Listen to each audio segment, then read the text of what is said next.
जी, बिस्मिल्लाहिर्रहमानिर्रहीम, अस्सलाम वालेकुम। आज हमने other measures of interest rate जो है वो पढ़ना है। इससे पहले आपको मैंने वाईटीएम पढ़ाया है। तो वाईटीएम जो है वो मैंने आपको बताया था कि this is the most accurate interest rate in the world, और हमने वो 4 क्रेडिट मार्केट इंस्ट्रूमेंट्स के ऊपर वाईटीएम की कैलकुलेशन भी देखी थी। लेकिन मैंने आपको ये कहा था कि एक्यूरेट मेजर तो है वो इंटरेस्ट रेट का, लेकिन उसको मेजर करना ज़रा मुश्किल है। उसके लिए हमें फिर फाइनेंशियल कैलकुलेटर की ज़रूरत पेश आती है। इसीलिए अब इंटरेस्ट रेट तो मेजर करना है, तो उसके लिए इकोनॉमिस्ट ने फिर other measures of interest rate जो है वो सजेस्ट किए हैं। क्योंकि वाईटीएम की कैलकुलेशन जो है वो मुश्किल है, तो इसलिए अदर मेजर्स की तरफ other measures of interest rate की तरफ जो है वो हम चले जाते हैं। तो लेकिन प्रॉब्लम ये है कि other measures of interest rate जो है वो चारों क्रेडिट मार्केट इंस्ट्रूमेंट्स के लिए अवेलेबल नहीं है। तो ये सिर्फ दो के लिए हैं। एक जो है वो कूपन बॉन्ड के लिए है और एक डिस्काउंट बॉन्ड के लिए है। यानी आखिर में जो दो हमने पढ़े थे ना, उन्हीं के लिए जो है अदर मेजर्स अवेलेबल हैं। तो हम मतलब वाईटीएम की जगह पर ये दोनों जो हैं वो अदर मेजर्स यूज़ कर सकते हैं। एक को हम करंट यील्ड कहते हैं और दूसरे को हम डिस्काउंट यील्ड कहते हैं। ये दूसरा है डिस्काउंट यील्ड। तो ये दोनों जो हैं हम यूज़ कर सकते हैं। ये जो डिस्काउंट यील्ड है ये डिस्काउंट बॉन्ड के लिए है, और जो करंट यील्ड है ये कूपन बॉन्ड के लिए है। तो इसका मतलब है कि जो other measures of interest rate हैं वो चारों क्रेडिट मार्केट इंस्ट्रूमेंट्स के लिए अवेलेबल नहीं है। तो करंट यील्ड का ताल्लुक जो है वो मैंने अभी आपको बताया कि इसका ताल्लुक सिर्फ किससे है, कूपन बॉन्ड से है। तो ये सिर्फ कूपन बॉन्ड के लिए हम अप्लाई करेंगे। लेकिन हमें ये पता होना चाहिए कि कूपन बॉन्ड के लिए जो हम लोगों ने वाईटीएम कैलकुलेट किया था वो उसका फार्मूला मैं आपको ज़रा पहले बता दूं। ये देखें, ये था फार्मूला कूपन बॉन्ड के लिए जो हमने यूज़ किया था वाईटीएम के लिए, दिस वन। ठीक है ना जी। ये इसमें से फिर हमने आई की कैलकुलेशन कर ली थी, ये आपको याद होगा। ये फार्मूला है और इसके अंदर ये हमने वैल्यूज़ पुट की थी। ठीक है ना। और ये वाईटीएम की कैलकुलेशन की थी, लेकिन की इस फार्मूले को अप्लाई करके थी, लेकिन की फाइनेंशियल कैलकुलेटर के ज़रिए हुई थी। तो that is very complex formula, you can see. तो इसलिए इसका अल्टरनेटिव जो है वो हमें देखना पड़ेगा। लेकिन जब हमने वाईटीएम की कैलकुलेशन की थी तो इसका कंपैरिजन फिर हमने कूपन रेट के साथ किया था, याद है ना। और फिर हमने ये कहा था कि क्या कूपन रेट को वाईटीएम के अल्टरनेटिव के तौर पर कब यूज़ किया जा सकता है। तो उसका रिज़ल्ट ये निकला था कि वाईटीएम और कूपन रेट अल्टरनेटिवली यूज़ हो सकते हैं जब प्राइस और फेस वैल्यू सेम होते हैं।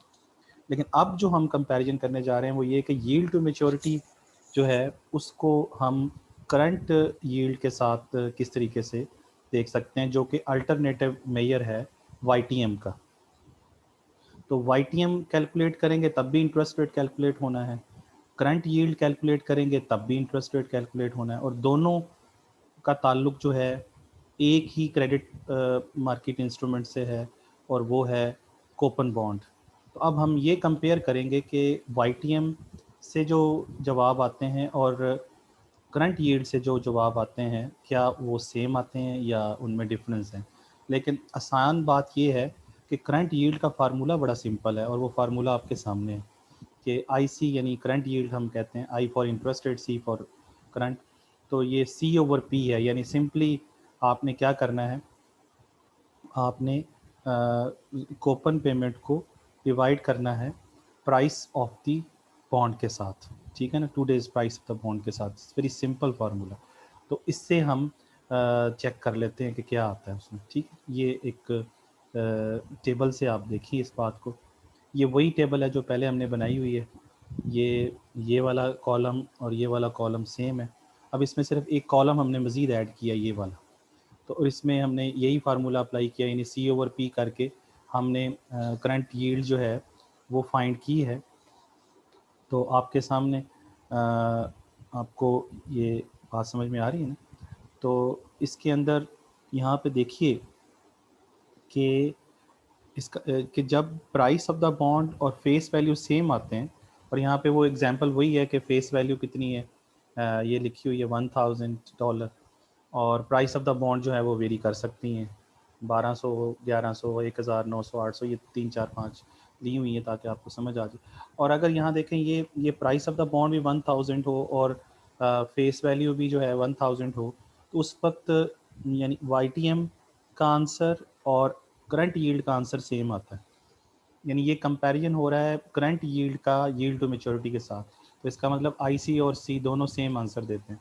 उस वक्त फिर हमें ज़रूरत नहीं है कि हम YTM का फार्मूला अप्लाई करें, क्योंकि दोनों से जवाब तो सेम आना है, तो ये सिंपल फार्मूला C/P करके हम जवाब निकाल सकते हैं।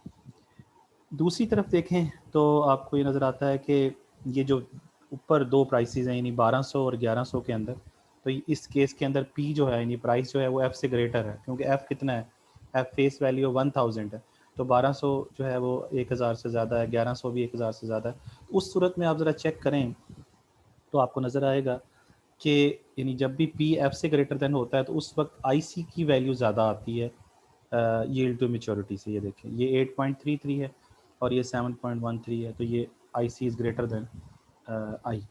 इसी तरह यहाँ पर देखें कि जब 1100 जो है वो 1000 से ज़्यादा है, यानी face price of the bond जो है वो उससे ज़्यादा है, यही वाली बात फेस वैल्यू से, तो उस वक्त भी IC is greater than I। तो ये 8.48 आया और ये 9 पॉइंट जो है वो 09, तो इस वक्त भी IC ज़्यादा आया है I से। और जो मिड वाला केस है उसके अंदर ये है कि जब फेस वैल्यू और प्राइस ऑफ द बॉन्ड दोनों सेम आते हैं, तो इस सूरत के अंदर करंट यील्ड और YTM जो है वो सेम आंसर देते हैं। YTM को हम सिंपल I से डिनोट करते हैं। आखिरी दो प्राइसेस में देखें तो आपको नज़र आएगा कि इन दोनों केसेस के अंदर जो प्राइस ऑफ द बॉन्ड है वो फेस वैल्यू से क्या है, वो कम है। तो इस सूरत में आप देखें तो IC की वैल्यू YTM से क्या आती है, कम आती है। देखें IC की वैल्यू आ रही है 11.11 और इधर आ रही है 11.75। इसका मतलब है क्या, IC की वैल्यू कम है I से, और इधर भी देखें तो 12.50 है और इधर है 13.81। तो ये कंपैरिजन हो गया अल्टरनेटिव, यानी इस ये जो चीज़ है ये alternative measure of interest rate है, किसका, इसका। बहरहाल ये क्लियर होगी बात।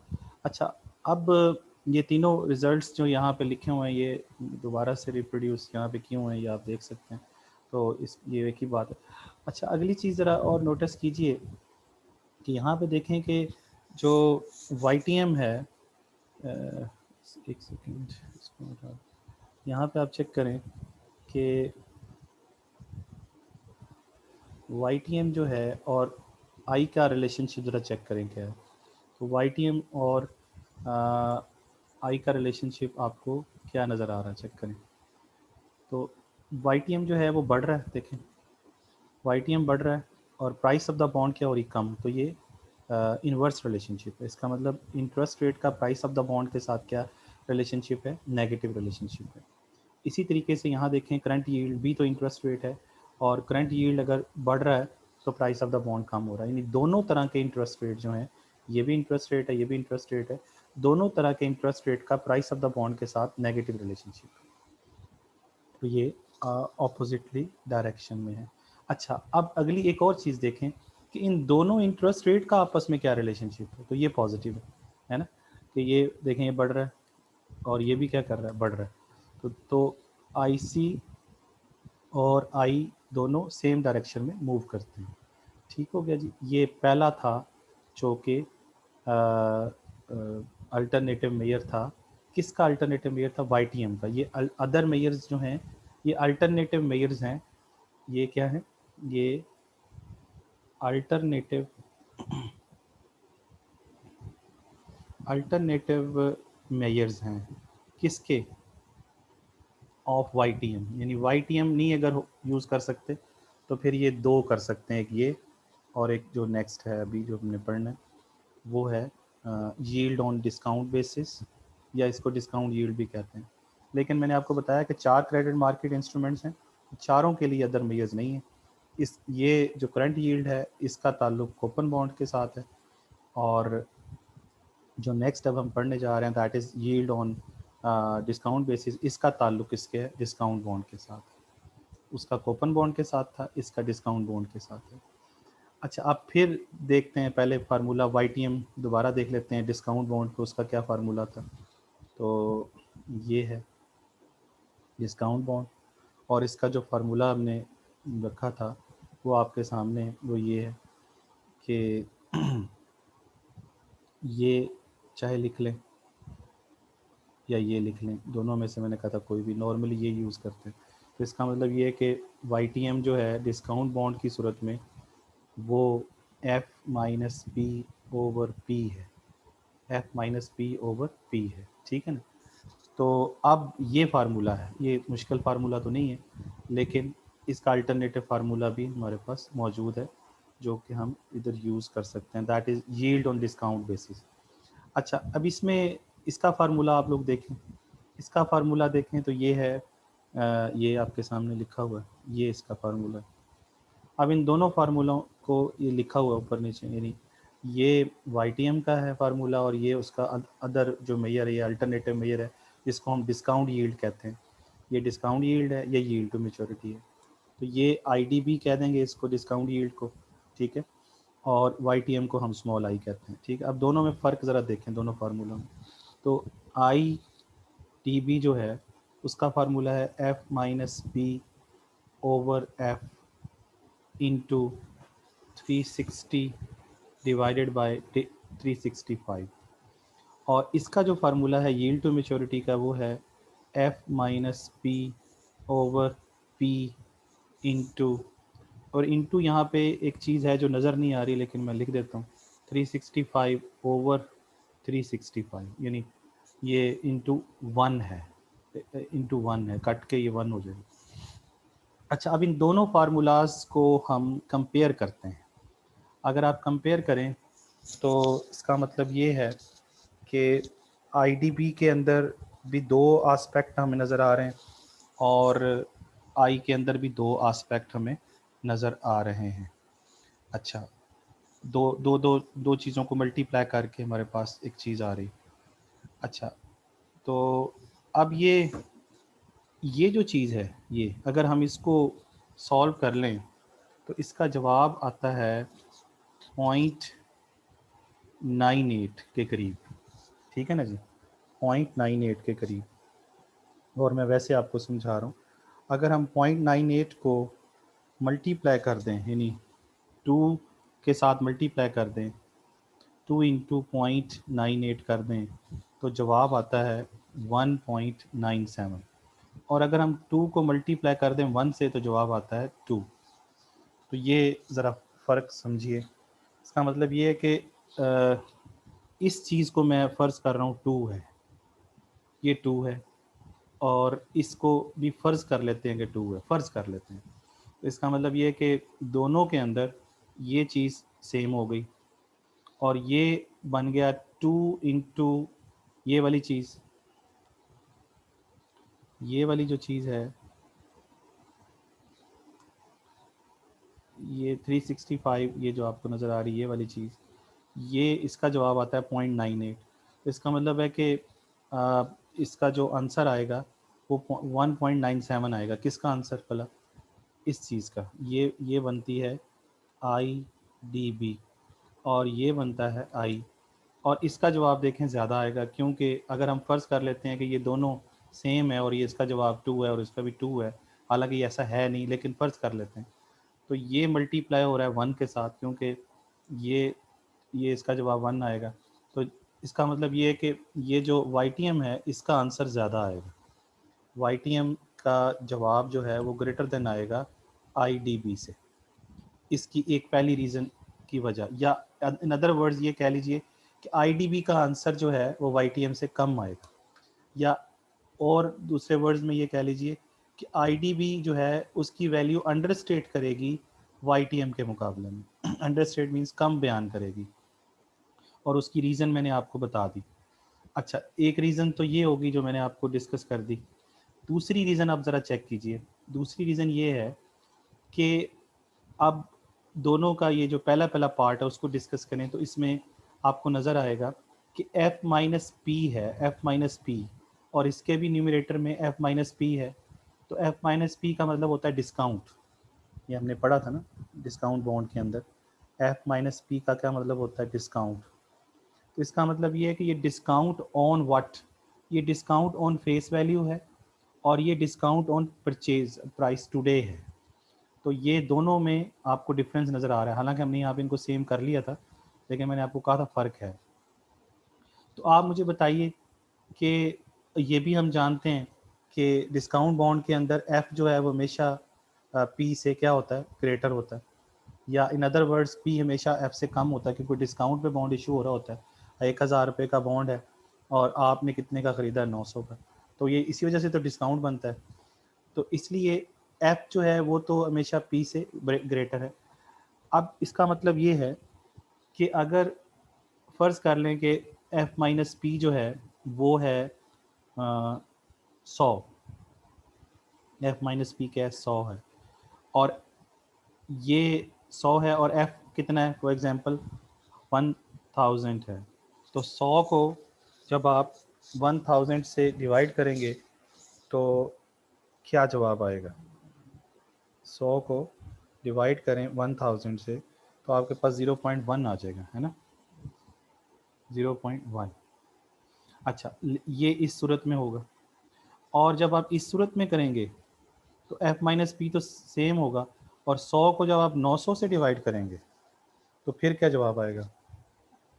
100 को आप डिवाइड कर दें 900 से तो आप देखेंगे जवाब आएगा 0.11।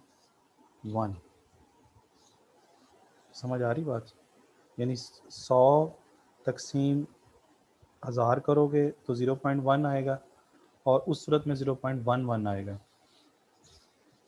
तो ये दोनों में डिफरेंस अब आपको नज़र आ गया। तो इसका मतलब ये है कि जवाब जो है वो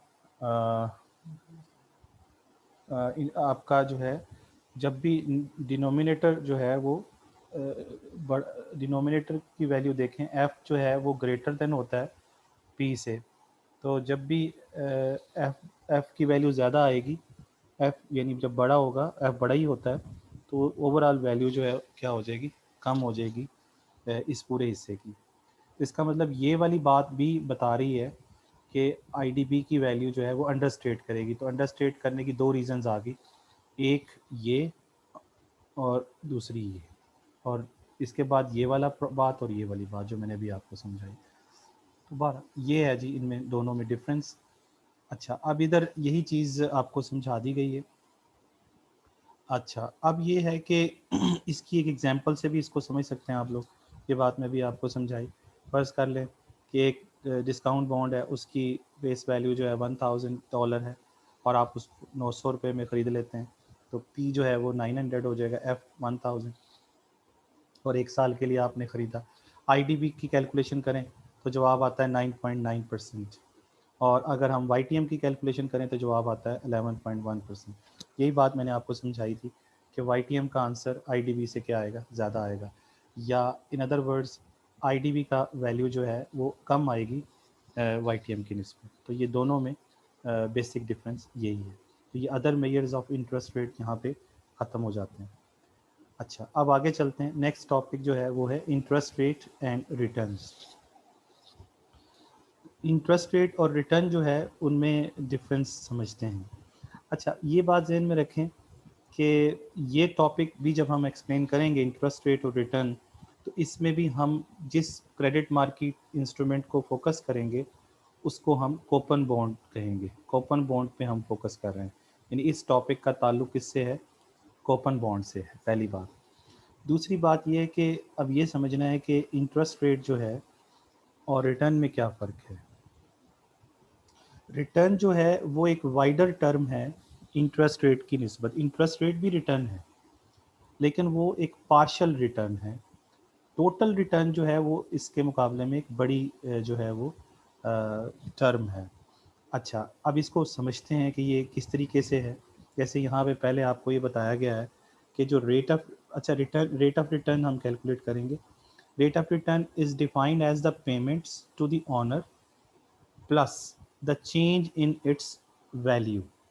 पेमेंट टू द ओनर का मतलब तो है इंटरेस्ट रेट, यानी जो इंटरेस्ट रेट उसको मिलना है, प्लस जो है वो कहता है कि आपने उसकी वैल्यू भी तो चेंज होगी ना, प्राइस अगर बॉन्ड, क्योंकि डिस्काउंट बॉन्ड तो हमेशा उसकी तो करेक्टरिस्टिक है कि उसकी प्राइस हमेशा एफ से कम होती है, लेकिन कूपन बॉन्ड की ये करेक्टरिस्टिक है कि उसकी प्राइस जो है मार्केट में उसकी फेस वैल्यू से ज़्यादा भी हो सकती है, कम भी हो सकती है, बराबर भी हो सकती है। यानी कूपन बॉन्ड के अंदर पी जो है वो एफ से ज़्यादा भी हो सकता है, पी एफ से कम भी हो सकता है, और पी जो है वो एफ के बराबर भी हो सकता है। इसका मतलब ये है कि उसकी जो वैल्यू है वो चेंज हो सकती है, प्राइस यानी वेरिएशन आ सकती है प्राइस के अंदर। तो अब हमने ये देखना है, जब हम रेट ऑफ रिटर्न कैलकुलेट करेंगे तो उसमें एक तो उसको इंटरेस्ट रेट की पेमेंट होगी, प्लस उसकी वैल्यू के अंदर जो चेंजेस होंगी वो दोनों को हम क्या करेंगे, ऐड करेंगे, और उसको फिर डिवाइड करेंगे हम उसकी परचेज प्राइस से, और फिर 100 से मल्टीप्लाई कर देंगे, तो ये रिटर्न का फार्मूला बन जाएगा। इसको मज़ीद डिटेल में समझते हैं, लेकिन थोड़ा सा मैंने आपको व्यू दिया है कि इसमें क्या डिफरेंस है। अच्छा, एग्जांपल लेते हैं। एग्जांपल में देखें कि एक कूपन बॉन्ड है और उसकी जो फेस वैल्यू है वो $1000 है, और आपको पता है कूपन बॉन्ड के साथ कूपन अटैच होते हैं, जो इंटरेस्ट रेट जिसे कहते हैं, तो वो $100 कूपन पेमेंट है पर ईयर, तो ये 10% बनता है कूपन रेट पे। तो वो आज आपने उसको जितने का ख़रीदा, यानी प्राइस जो उसकी आज है वो भी 1000, यानी फेस वैल्यू भी 1000 है, और प्राइस जो आज ख़रीदी है उस पे जिस पे ख़रीदा वो भी, वो प्राइस टुडे भी कितनी है, वो भी 1000 है, और कूपन रेट कितना निकला हुआ है, 10%। अच्छा, अब यहाँ पे ये देखते हैं कि आपको पता है कि इंटरेस्ट रेट का और प्राइस ऑफ द बॉन्ड का नेगेटिव रिलेशनशिप होता है, ये पीछे हम प्रूफ करके आए हैं। अच्छा, अब देखें, आप ये ज़हन में रखें कि आपने जो आज बॉन्ड ख़रीदा है उसकी जो परचेज़ प्राइस है वो $1000 है, लेकिन वक्त गुजरने के साथ उसकी प्राइस जो है वो चेंज भी तो हो सकती है, बढ़ भी सकती है, कम भी हो सकती है। जैसे हम फ़र्ज़ कर लेते हैं कि 1 साल बाद वही बॉन्ड जो है, जो आपने ₹1000 का ख़रीदा था, अब वो कितने का हो गया है, वो वो 1200 का हो गया है। इसका मतलब उसकी वैल्यू जो है वो बढ़ गई है। तो अब हम ये देखते हैं कि कितनी वैल्यू बढ़ गई, क्योंकि आपने ख़रीदा कितने का था, आपने ख़रीदा था 1000 का, और अब कितने का वो हो गया है, अब वो 1200 का हो गया है, तो $200 का आपको ये बेनिफिट हुआ है, यानी ये तो आपको ये अर्निंग्स हुई हैं, प्लस यानी ये $200 ये आ गए, प्लस जो है वो $100 आपको कूपन पेमेंट मिलनी थी, ऐसे ही है ना। तो ये $300 हो गया टोटल, और डिवाइड करना है हमने उसकी परचेज प्राइस से। तो परचेज, ये वही वही बात है जो मैंने अभी फार्मूले में बात की थी कि payment, interest payment to the owner, यहाँ पे पेमेंट का मतलब है interest payment to the owner, तो interest payment means coupon payment, तो कूपन पेमेंट कितनी आई, ये लिख दी $100, और प्लस उसने कहा था कि उसकी उसकी जो है वो change in its value, value देखें कितनी चेंज हुई, तो वैल्यू कितनी चेंज हुई, आपने कितने का ख़रीदा था वो बॉन्ड, आपने प्राइस $1000 का ख़रीदा था, और अब उसकी कितनी वैल्यू हो गई है, 1200, तो $200 वैल्यू में चेंज आया, तो वो वैल्यू में जो चेंज आया वो ये लिखा, ये जो बात कर रहा था कि चेंज इन इट्स वैल्यू, ये वाली।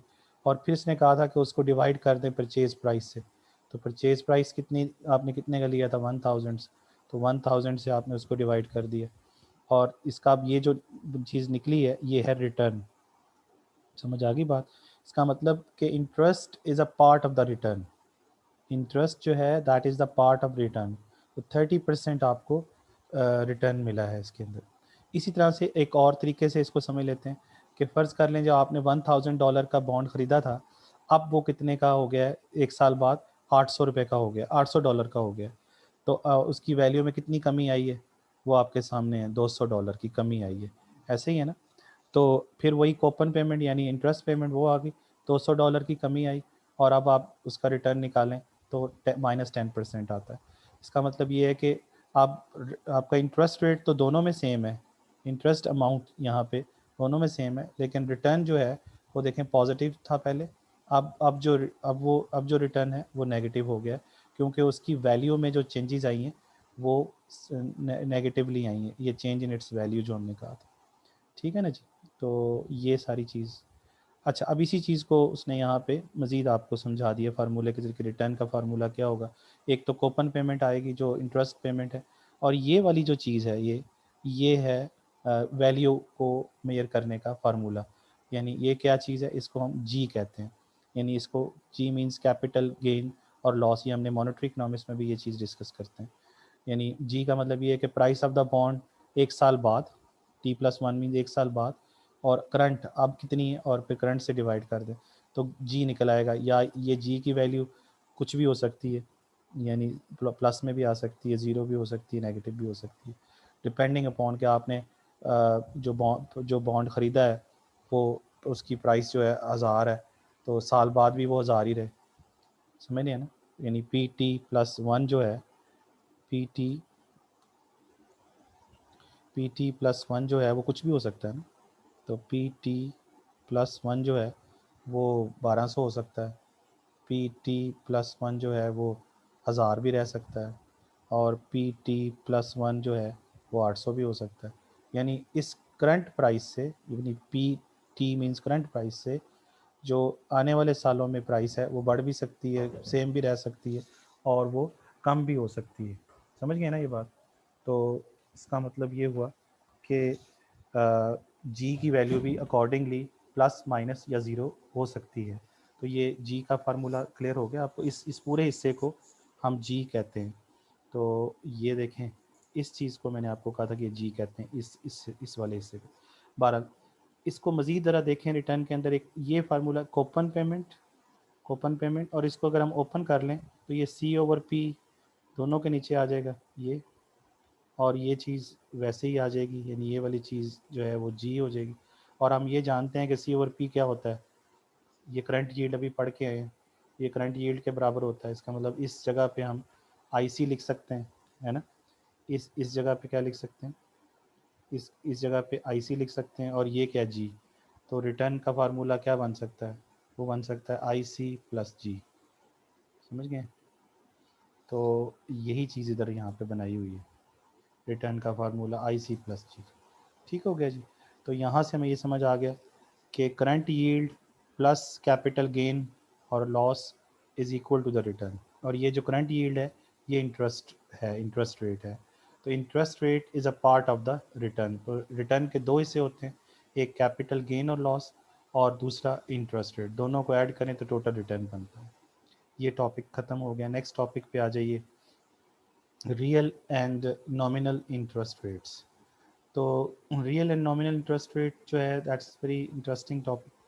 इसमें ये देखिए, ये कोई मुश्किल नहीं है। इसमें सिंपल सा फार्मूला ये है कि जो नॉमिनल रेट ऑफ इंटरेस्ट है वो इक्वल होता है रियल इंटरेस्ट रेट के प्लस एक्सपेक्टेड इन्फ्लेशन रेट के, प्लस एक्सपेक्टेड इन्फ्लेशन रेट के।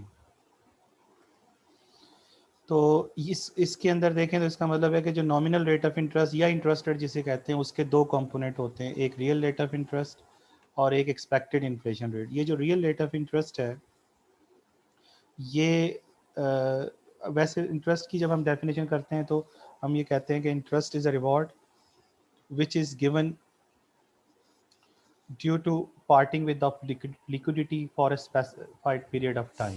यानी आप अपनी लिक्विडिटी को एक ख़ास अरसा वक्त के लिए जब किसी को दे देते हैं तो उससे महरूम होने का जो रिवॉर्ड है या इनाम है वो इंटरेस्ट रेट है, और उसी को ही रियल रेट ऑफ इंटरेस्ट कहते हैं। तो इसका मतलब ये real rate of interest actually liquidity से महरूम होने का इनाम है, या इसको हम लिक्विडिटी कंपनसेशन कहते हैं।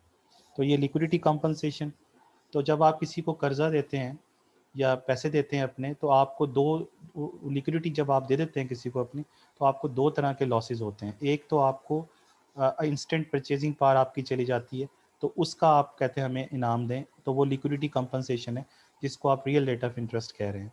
और दूसरी तरफ जो है, आपने जो पैसा दिया है उसकी वैल्यू भी कम हो सकती है प्राइसेस के बढ़ने की वजह से। तो एक्सपेक्टेड इन्फ्लेशन रेट है, अगर इन्फ्लेशन बढ़ गया तो आपकी करेंसी की वैल्यू, जो आपकी अमाउंट आपने दी हुई है, उसकी वर्थ वो नहीं रहेगी, तो उसकी भी कंपनसेशन आपको चाहिए होती है। तो ये इस कंपनसेशन को हम इन्फ्लेशनरी कंपनसेशन कहते हैं, इन्फ्लेशनरी कंपनसेशन। और ये दोनों कंपनसेशंस ऐड करें तो फिर हमारे पास जो जवाब आता है वो इंटरेस्ट रेट कहलाता है या नॉमिनल इंटरेस्ट रेट कहलाता है। ठीक है ना जी। अब फ़र्ज़ कर लीजिए कि अगर रियल रेट ऑफ इंटरेस्ट जो है वो 10% है और आप एक्सपेक्ट कर रहे हैं कि 2% जो है वो इन्फ्लेशन भी हो जाएगा जब मुझे पैसे वापस मिल जाएंगे, तो आप जिसको पैसे देंगे उससे 12% इंटरेस्ट रेट की डिमांड करेंगे। और फ़र्ज़ कर लीजिए कि आप एक्सपेक्ट कर रहे हैं कि 10% तो मुझे लिक्विडिटी से महरूम होने का इनाम मिलना चाहिए, जिसे हम रियल रेट ऑफ इंटरेस्ट कहते हैं, प्लस मैं एक्सपेक्ट कर रहा हूँ कि इन्फ्लेशन रेट 3% हो जाएगा, तो फिर आप 13% जो है वो इन्फ्लेशन डिमांड करेंगे। और यहाँ से एक और बात समझ में आती है कि अगर हम रियल रेट ऑफ इंटरेस्ट को कांस्टेंट कर लें तो एक्सपेक्टेड इन्फ्लेशन रेट और नॉमिनल रेट ऑफ इंटरेस्ट का आपस में 1-to-1 रिलेशनशिप है। यानी अगर हम इसको कांस्टेंट कर लें तो आप देखें कि अगर इसमें 1% इजाफा होता है तो इसमें भी 1% इजाफा होता है। इसको हम फिशर इफेक्ट कहते हैं। फिशर इफेक्ट ये बताता है कि there is one on one relationship between the expected inflation rate and nominal rate of interest, meaning that कि जितने परसेंट अगर real rate of interest same रहता है तो जितने परसेंट एक्सपेक्टेड इन्फ्लेशन रेट बढ़ेगा उतने percent he nominal rate of interest भी बढ़ जाएगा वहाँ पे। ठीक हो गया। तो ये फिशर इफेक्ट की कहानी है सारी। तो ये जनाब डिफरेंस मैंने आपको समझा दिया। अब इसी इक्वेशन से अगर आप चाहें तो यानी ये जो इक्वेशन मैंने लिखी है, nominal rate of interest is equal to real rate of interest और प्लस एक्सपेक्टेड इन्फ्लेशन रेट, यहाँ से अगर आप चाहें तो रियल रेट ऑफ इंटरेस्ट भी आप कैलकुलेट कर सकते हैं। तो वो क्या होगा, nominal rate of interest minus expected inflation rate. तो ये नॉमिनल भी कैलकुलेट कर सकते हैं और रियल भी कैलकुलेट कर सकते हैं। ठीक हो गया जी। तो 12 ये है फिशर इफेक्ट की कहानी। तो नॉमिनल रेट ऑफ इंटरेस्ट जो होता है उसमें इन्फ्लेशन शामिल होता है, वो नॉट एडजस्टेड होता है फॉर इन्फ्लेशन। लेकिन जो रियल रेट ऑफ इंटरेस्ट होता है वो इन्फ्लेशन एडजस्टेड होता है, इन्फ्लेशन एडजस्टेड होता है। इन्फ्लेशन एडजस्टेड मीन्स कि उसमें से इन्फ्लेशन का एलिमेंट ख़त्म कर दिया जाता है, तो वो इन्फ्लेशन एडजस्टेड हो जाता है। तो इन्फ्लेशन एडजस्टेड नज़र भी आ रहा है आपको यहाँ से, ये देखें कि रियल रेट ऑफ इंटरेस्ट में हमने ये इन्फ्लेशन का एलिमेंट इसमें से निकाल दिया है, तो ये इन्फ्लेशन एडजस्टेड हो गया, इसलिए रियल है। समझ रहे हैं ना। लेकिन नॉमिनल रेट ऑफ इंटरेस्ट में जो इन्फ्लेशन का एलिमेंट है वो शामिल है, प्लस है ना। तो nominal rate of interest unadjusted होता है, लेकिन रियल रेट ऑफ इंटरेस्ट जो होता है वो एडजस्टेड होता है। ये दोनों में बेसिक डिफरेंस है।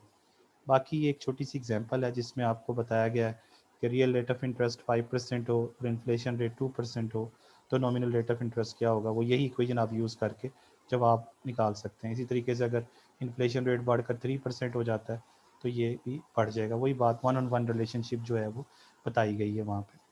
फिर 3-4 इसके अंदर एक और पॉइंट ये समझाया गया है कि जब भी इसका मतलब ये कि यहाँ से जो बात हमें समझ में आई थी कि जब इन्फ्लेशन में इजाफा होता है, इन्फ्लेशन रेट में इजाफा होता है तो फिर नॉमिनल रेट ऑफ इंटरेस्ट में भी इजाफा होता है। लेकिन इन्फ्लेशन में कब इजाफा होता है वो आपको पता है कि सेंट्रल बैंक जब मनी सप्लाई बढ़ाता है तो मनी सप्लाई के नतीजे में क्या होता है, प्राइसेस बढ़ती हैं और प्राइसेस के बढ़ने के नतीजे में इंटरेस्ट रेट बढ़ता है।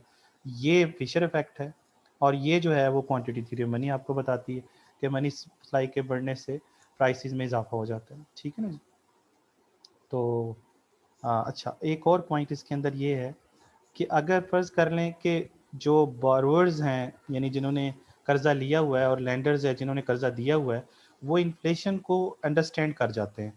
जब वो यानी वो दोनों ही समझते हैं कि इन्फ्लेशन एक फिनोमिना है और वो इन्फ्लेशन के कॉन्सिक्वेंसेस भी जानते हैं, तो उस सूरत के अंदर नॉमिनल रेट ऑफ इंटरेस्ट जो है वो उस पे वो बात नहीं करेंगे, बल्कि वो रियल रेट ऑफ इंटरेस्ट के ऊपर बात करेंगे, क्योंकि नॉमिनल रेट ऑफ इंटरेस्ट जो है वो आपको पता है कि वो फेल हो जाएगा इस चीज़ को रिफ्लेक्ट करने में कि प्राइसेस राइज हो रही हैं या नहीं हो रही हैं। तो उस वक्त वो रियल रेट ऑफ इंटरेस्ट पे ज़्यादा फोकस करेंगे।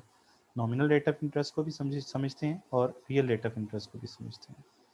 तो जी ये यहाँ तक हम कर लेते हैं आज। बाकी इंशाल्लाह ताला हम नेक्स्ट लेक्चर में पढ़ेंगे। Thank you very much and अल्लाह हाफिज़।